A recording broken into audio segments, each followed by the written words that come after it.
bo'yicha nima deb turibdi qaranglar. Na degan. E'tibor beringlar. Nadan AN. Nima tushunamiz shu yerda? Tushunchangizni aytinglar qani. N-1 suv deb turibdi. Qanday reaksiyani ifodalaydi bu? Qaysi reaksiya? Polimerlanishmi, polikondensatlanishmi? Polikondensatlanish. Agar polimerlanish bo'lganda qanday bo'lar edi? Ha? Suv chiqmasadi agar polimerlanish bo'lganda. Ya'ni polimerlanishda quyi molekulyar birikmalardan faqat yuqori molekulyar birikma hosil bo'lar edi. Tushundikmi? Bu esa polikondensatlanish, chunki suv chiqib turibdi. Endi qaranglar, javoblarga qaranglar. A, B, C, D. S. Polipropilen olish. B. Propilenni polimerlab polipropilen olamiz. Polimerlanish reaksiyasi. Poliizopren. Poliizopren va izoprenni polimerlab olamiz. Demak, S ham, D ham bu talaba javob bermaydi. Tushundikmi? Endi kapronni ko'ramiz, lavsanni ko'ramiz. Endi qaranglar, lavsan ham to'g'ri kelmaydi. Nima uchun to'g'ri kelmaydi? Lavsan olish uchun biz etilen glikol bilan teriftal kislotani nima qilamiz? Polikondensatlaymiz. Bu yerda esa bitta modda nima qilgan? Polikondensatlangan. Demak, A javobda to'g'ri bo'lishi mumkin. Xohlasak tekshirib ko'ramiz. Kapron. Kapron olish uchun agar kaprolaktamni o'zini olganimizda polimerlasak chiqadi kapron toli. Lekin polikondensatlab turibdi. Demak, epsilon amino kapron kislota polikondensatlanib mana shuni hosil qiladi. Qaranglar, epsilon tekshirib ko'ramiz. Epsilon amino kapron kislota bo'lsa, masalan, asosda necha? 6 dona uglerod bo'lishi kerak. 5 mana 6. Mana bu joyda NH2 bor. Tushundikmi? Mana bu hammasi SH2 bo'ladi. Endi qaranglar, polimerlanish jarayoni, polikondensatlanish jarayonini bir xato takrorlaymiz. NH deb yozaman yoki mana bunda deb yozaman.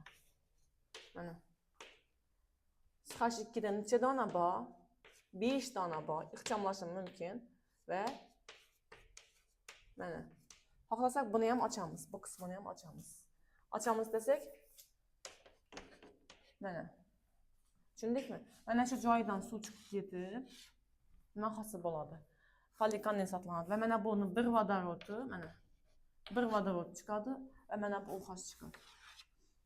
Va mana shunday qilib polikondensatlanadi. Endi qaranglar, e'tibor beradigan bo'lsak, nima qoldi? Polimer zveno deb qaraydigan bo'lsak, mana shu qism qoldi, qaranglar, mana shu bilan.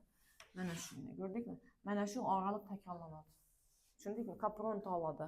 Demak, buni ixchamlaydigan bo'lsam, mana bu joyda SH2 edi. NH, mana qo'li bor. SH2 dan 5 ta CO dalsi davom etadi. Mana NT bo'ladi. Tushundikmi? Mana bu joyni emerini topinglar yana. Demak, mana shu polimer zvenoni emerini topadigan bo'lsa, zvenoni topyapman, polimerni emas. Demak, mana bu 14. 14 ni 5 ga ko'paytsak 70. 70 15 ni qo'shsak 85. 85 ga 28 ni qo'shsak 105. 105 ga 8. 113 mi? 113 bo'ladi. Qani 113 ni 250 ga ko'paytirib ko'ringlar qani. Demak, ya'ni mana bu zvenodan 113 gram ekan. 113 ni 50 qiymati nima ekan? 250 ekan. Demak, 28 ming 250. A javob shunday bo'lib turibmi? Demak, e'tibor berdingizlar, masalan, shu masalani hisob-kitob qilmasdan ishlash mumkin edi. Yana bir xato takrorlayman. Jarayon, mana bu jarayon, bu polikondensatlanishni bildirib turibdi va bu polikondensatlanishda faqat bir modda ishtirok qilgan. Tushundikmi?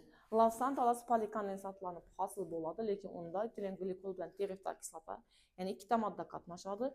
Mana bu S bilan D, polipropilen va poliizopren bular polimerlanish mahsulotlari hisoblanadi va suv hosil bo'lmaydi. Demak, bizda faqat A javob qoladi. Biz shunchaki tekshirish uchun ishladik. Chunki nima uchun tekshirishni o'rgatdim? Chunki boshqa masalaga kelganda mana shunga o'xshagan qandaydir bir modda bo'lishi mumkin edi.